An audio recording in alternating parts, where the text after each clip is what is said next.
Dialog? Dialog, Iya, dialog. dialog. Dialog dong. Ayo guys, jangan lupa klik tombol subscribe, like, dan juga aktifkan loncengnya. Ayo dukung terus channel Dialog Dok agar selalu bisa memberikan edukasi bagi kalian semua. Terima kasih. Halo, Assalamualaikum warahmatullahi wabarakatuh. Kembali lagi di channel YouTube saya di Dialog Dok. Nah, pada kesempatan kali ini saya ingin menjelaskan tentang coronavirus. Jadi coronavirus atau yang kita kenal dengan COVID-19, yaitu coronavirus disease 2019. Nah, jadi virus ini itu awal mulanya muncul di pasar hewan di Wuhan di negara Cina. Ya, di sini ya, negara Cina. Nah, itu pada bulan Desember tahun 2019.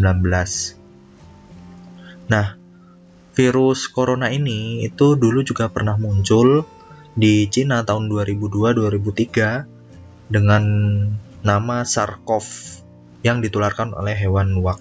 Kemudian di Saudi Arabia pada tahun 2012 yang disebut dengan MERS-CoV yang ditularkan oleh unta. Dan sekarang tahun 2019 ini itu virus ini itu ditularkan kemungkinan besar oleh hewan kelelawar tersebut. Nah, WHO itu memberi nama pada virus ini awalnya adalah Novel Coronavirus 2019 atau nCoV 2019. Dan nama itu diganti menjadi COVID-19. Jadi nama penyakitnya itu sendiri itu disebut COVID-19, yaitu Coronavirus Disease 2019. Dan virus yang menyebabkannya itu dinamakan SARS-CoV-2 atau Severe Acute Respiratory Syndrome Coronavirus 2. Itu ya. Nah, kemudian bagaimana sih cara penularannya? Kok bisa sampai penularannya itu cepat sekali, bahkan sampai menyebabkan pandemi di dunia? Indonesia juga tertular virus corona ini dan hampir di seluruh wilayah memiliki kasus. Kemudian kenapa sih atau bagaimana sih penularannya? Nah, kalian bisa lihat memang kelelawar itu adalah host alami dari si coronavirus. Dan dari kelelawar itu bisa menularkan ke hewan lain seperti musang, kemudian unta, dan juga terenggiling. Nah, dari hewan-hewan ini dapat menularkan ke manusia. Nah, dan di manusia itu dapat menularkan ke manusia atau human to human transmission. Melalui apa? Melalui droplet dan melalui kontak langsung. Nah, jadi melalui droplet itu merupakan sekret yang keluar saat kita batuk dan juga bersin. Bahkan saat kita berbicara pun dapat keluar. Nah, droplet ini pada penularan COVID-19 itu droplet ini dapat menjangkau dengan jarak 1-2 meter. Nah, ini dropletnya ya teman-teman. Dropletnya ini dapat menjangkau 1-2 meter. Nah, apabila dropletnya ini nempel di tangan kita, kemudian nempel di wajah kita, kemudian bahkan nempel di tangan penderita, kemudian saat kita berjabat tangan dengan pasien, maka akan terjadi kontak langsung dan penularannya bisa melalui tangan si penderita ke tangan yang tidak menderita virus itu. Jadi penularannya bisa droplet maupun kontak langsung, seperti itu. Nah, walaupun saat orang itu berjabat tangan dan tidak tertular virus, tapi saat berjabat tangan itu virusnya nempel di tangan. Dan secara tidak sadar mungkin kita memegang area di daerah wajah, kemudian memegang area di daerah mulut dan hidung, dan virusnya itu pun bisa langsung masuk ke dalam tubuh kita. Bahkan beberapa sumber itu menyebutkan bahwa penularan COVID-19 itu dapat menular melalui fekal oral, yaitu melalui kotoran. Jadi hati-hati pada WC yang kotor atau tidak bersih, itu bisa menjadi sumber penularan juga. Nah, untuk COVID-19 ini bentuknya seperti apa sih? Jadi bentuknya ini bulat, teman-teman. Disebut corona itu karena memiliki mahkota nih, mahkotanya atau crown, maka disebut corona. Ini mahkotanya. Mahkotanya itu disebut dengan spike protein, dan virus ini merupakan virus RNA. Nah, virus ini memang dapat dilemahkan atau mungkin dapat dimatikan dengan desinfektan maupun alkohol juga bisa. Jadi yang berperan dalam penempelan ke dalam tubuh kita itu adalah spike proteinnya ini, teman-teman. Jadi spike proteinnya kan bentuknya seperti, ibarat seperti kunci. Kemudian untuk reseptornya itu seperti gembok. Nah, jadi ini adalah protein spike, ini adalah reseptornya. Nah, reseptor yang berperan itu adalah S2. Jadi, reseptor S2 itu bisa terdapat di mana aja di tubuh kita, bisa di saluran pernafasan bagian atas seperti mulut, nasofaring, kemudian daerah hidung, kemudian bisa juga di saluran pernafasan bawah seperti di alveolus, bisa juga di saluran pencernaan, usus, lambung, dan sebagainya. Nah, ketika virus ini berada di luar tubuh kita, ya, kemudian masuk bisa melalui hidung dan bisa melalui mulut, berdasarkan sumber penularannya tadi melalui droplet ataupun kontak langsung, dan dari kontak langsung itu secara tidak sengaja memegang area di wajah kita. Maka virus itu bisa masuk ke dalam tubuh dan akan menempel di dalam saluran pernafasan, baik dalam saluran pernafasan atas maupun saluran pernafasan bawah. Nah, ini adalah virusnya nempel dengan bantuan reseptor H2. Nanti virusnya akan ditarik masuk ke dalam sel, kemudian akan melakukan replikasi dan akan memperbanyak diri nih virusnya. Nah, virusnya nanti akan rilis atau keluar dari selnya tersebut dan akan bertambah banyak, dan nanti akan menempel lagi di sekitarnya. Nah, ini replikasi ini akan terus sampai antibodi tubuh kita itu terbentuk dan bisa melawan dari virus ini. Masa inkubasi dari virus ini itu berkisar 2-14 hari. Jadi inkubasi itu apa sih? Inkubasi itu dari awal mula kita tertular sampai menimbulkan penyakit pada tubuh kita, seperti itu. Nah, jadi selain itu, virus ini juga akan merangsang dari proses inflamasi. Jadi ketika virusnya nempel, katakanlah di alveolus, jadi alveolus itu merupakan bagian terdalam dari paru-paru, bagian yang lebih kecil. Kemudian alveoli ini dia dikelilingi oleh pembuluh darah kecil di sekitarnya. Jadi seperti kantong itu ditutupi sama pembuluh darah kecil yang berfungsi untuk pertukaran oksigen di paru-paru dengan di darah. Jadi di darah mengeluarkan CO2, di paru-paru itu memasukkan O2 atau oksigen ke dalam darah. Itu prosesnya terjadi di sini. Nah, apabila virusnya itu nempel di alveolinya ini, maka di daerah tersebut akan terjadi proses reaksi imun dan menyebabkan reaksi radang. Nah, ketika terjadi radang, maka pembuluh darah yang membungkus dari alveoli ini itu permeabilitasnya itu akan meningkat, sehingga pembuluh darahnya ini akan merenggang seperti itu. Dan di dalam pembuluh darah itu tentu ada cairan plasma. Cairan plasmanya nanti akan mengalir dari intraseluler ke ekstraseluler, sehingga akan mengisi dari area alveoli ini, dari kantong alveolinya ini. Dan alveolinya akan tertutup oleh cairan sehingga mengganggu dari proses pertukaran oksigen dan karbon dioksida. Nah, ini yang akan menyebabkan pasien merasa sesak, kemudian batuk, dan sebagainya. Kalau dia menyerang sistem pernafasan atas, itu gejalanya bisa batuk, kemudian gejala seperti flu lah, ingusan atau meleran seperti itu. Dan ini apabila tidak ditangani akan menyebabkan gagal nafas seperti itu. Tetapi pada virus corona ini memang penyebarannya cukup besar, tetapi angka kematiannya itu tidak terlalu besar. Nah, untuk perjalanan penyakit tadi sudah saya jelaskan. Jadi mulai dari droplet, kemudian kontak langsung, fekal oral. Kalau yang aerosol itu lewat udara, teman-teman. Jadi memang yang paling utama penularannya itu melalui droplet. Tapi aerosol itu juga bisa, tetapi pada saat tindakan medis atau saat pemasangan intubasi itu bisa terjadi di ruang tindakan. Kemudian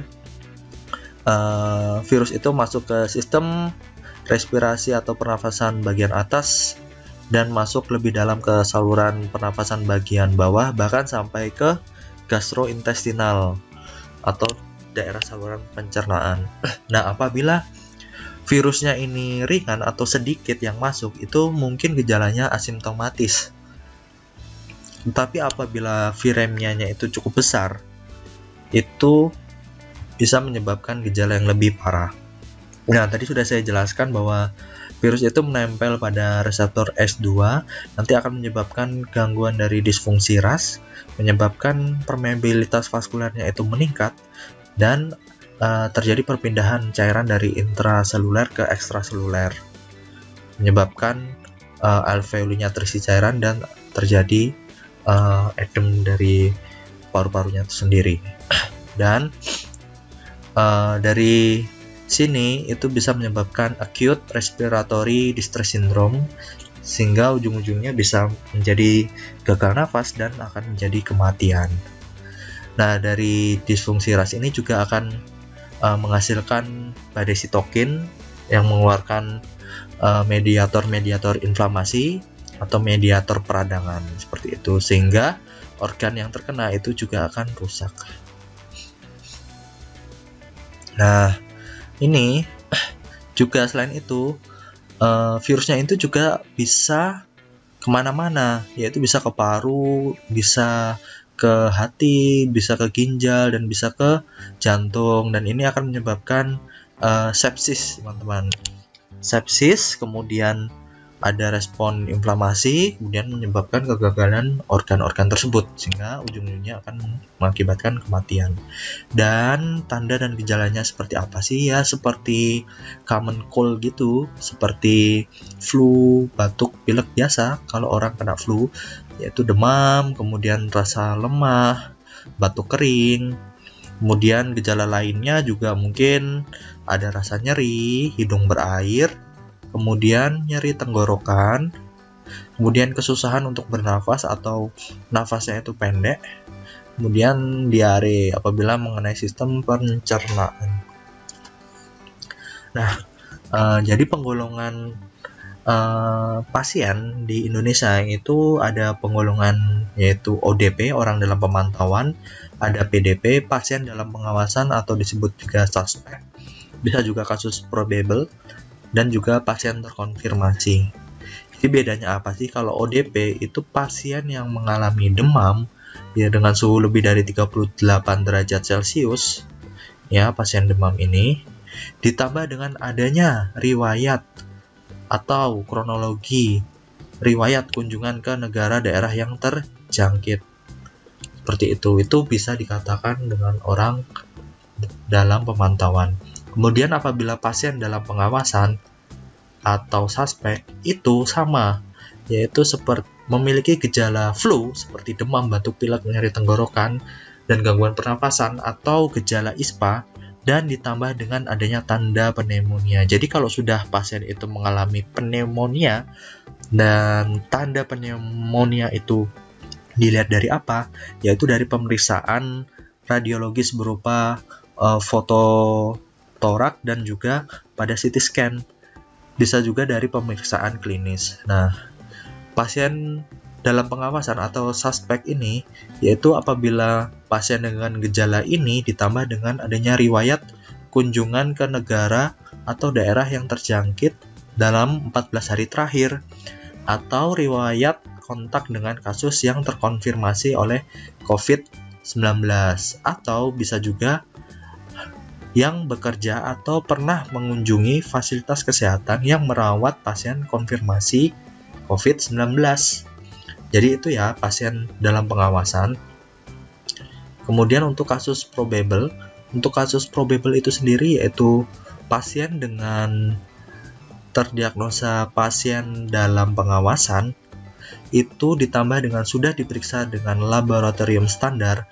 Nah, laboratorium standarnya itu menggunakan PCR ya teman-teman, dan tetapi hasilnya inkonklusif atau tidak dapat disimpulkan bahwa pasien ini benar mengidap COVID-19 atau tidak. Itu masih ragu hasilnya. Kemudian pada kasus terkonfirmasi yaitu pasien PDP atau pasien dalam pengawasan itu sudah diperiksa dengan laboratorium standar atau PCR standar dengan hasil yang memang positif mengidap COVID-19. Nah, jadi pada pasien orang dalam pemantauan itu biasanya rawat jalan saja di terapi simptomatif, kemudian biasanya akan dikunjungi oleh tim medis dalam kurun waktu tertentu dan akan dilakukan pemantauan di rumah, dan pasiennya disuruh isolasi sendiri di rumah. Pada kasus yang PDP itu pasien harus diisolasi di rumah sakit rujukan COVID. Nah, pada pasien PDP itu nanti akan dilakukan pengambilan spesimen untuk memeriksa dengan laboratorium standar tadi. Kemudian kalau sudah terkonfirmasi maka ya tentu diisolasi dan diberi penanganan yang lebih intensif. Nah, jika kalian merasa tidak sehat seperti adanya gejala dan tanda COVID tadi, yaitu demam, batuk pilek, kemudian sesak nafas, sakit tenggorokan, maka kalian harus ke fasilitas pelayanan kesehatan terdekat, baik itu puskesmas atau ke rumah sakit. Dan saat kalian menuju ke fasilitas pelayanan kesehatan tersebut, kalian harus memakai atau menggunakan masker. Kemudian ikuti etika batuk atau bersin yang benar. Jadi etika batuk dan bersin yang benar itu ketika kalian batuk atau bersin itu ditutup dengan tisu atau sapu tangan, atau kalian dengan menekuk, atau kalian batuk bersin dengan dilipat siku. Nah, kemudian apabila kalian berpergian ke vaskes pelayanan kesehatan itu tidak usah menggunakan transportasi massal atau jauhi kerumunan massal. Nah, bagaimana sih screening pasien dalam pengawasan atau PDP COVID-19? Nah, jika tidak memenuhi kriteria pasien dalam pengawasan COVID-19 atau disebut juga dengan ODP, maka dilakukan rawat jalan atau bisa juga rawat inap tergantung dari keputusan dokter. Parah nggak sih pasien ini, atau masih bisa ditangani di rumah, atau ringan atau berat nggak sih pasien ini? Tetapi apabila sudah masuk kriteria pasien dalam pengawasan, itu harus dirujuk ke rumah sakit yang memang rujukan COVID dan didampingi oleh pelayanan kesehatan yang menggunakan alat pelindung diri. Jadi kalau pasien PDP itu ya harus ditangani dengan tenaga medis yang tenaga medisnya itu juga menggunakan alat pelindung diri. Dan kemudian yang ini adalah di rumah sakit rujukan, spesimen PDP diambil untuk pemeriksaan lab dan pasien berada di ruang isolasi. Ya, semua pasien PDP itu dirawat di ruang isolasi, dan jika hasilnya negatif ya sudah, jika hasilnya negatif ya dirawat sesuai dengan penyebab penyakitnya. Mungkin dia pneumonia karena bakteri, atau mungkin ada penyakit lain yang menyertainya. Kemudian kalau dia positif, itu jika pasiennya positif maka ya dinyatakan dengan penderita terkonfirmasi COVID-19 dan sampelnya akan dilakukan setiap hari. Nah, apabila dalam 2 kali pengambilan sampel berturut-turut hasilnya negatif, maka pasien tersebut bisa dikeluarkan dari ruang isolasi. Terus, bagaimana sih penanganan dari pasien tersebut? Maka, penanganan awalnya tentu isolasi pasien. Kemudian, pengendalian dan pencegahan infeksi. Pengendalian dan pencegahan infeksi dengan cara ya kita edukasi kepada masyarakat, tentu dengan langkah cuci tangan, kemudian pemakai alat pelindung diri seperti masker pada orang yang sakit, kemudian pada tenaga medis juga menggunakan alat pelindung diri. Kemudian ya untuk yang pengendalian penyakit infeksi tadi, kemudian dilakukan juga serial foto atau radiologi untuk menilai dari perkembangan pasiennya. Perkembangan pasiennya ini semakin membaik atau semakin memburuk. Kemudian dilakukan atau mengamankan jalan pernafasan, yaitu dengan kita memberikan oksigen. Kemudian apabila pasien jatuh ke dalam gagal nafas, maka tentu intubasi wajib dilakukan. Kemudian dilakukan terapi cairan, kemudian diberikan antibiotik empiris apabila ada penyebab lain yang menyertai, dan diberikan terapi simptomatis sesuai dengan keluhan pasien. Nah, untuk pencegahannya itu memang sekarang gencar-gencarnya dilakukan social distancing. Apa sih yang disebut dengan social distancing? Yaitu jauhi kerumunan, kemudian kerja, belajar, aktivitas, ibadah itu dilakukan di dalam rumah. Kemudian meminimalisir bersentuhan dan berdekatan dengan orang lain. Kemudian ya diusahakan berjemur matahari di teras atau rumah.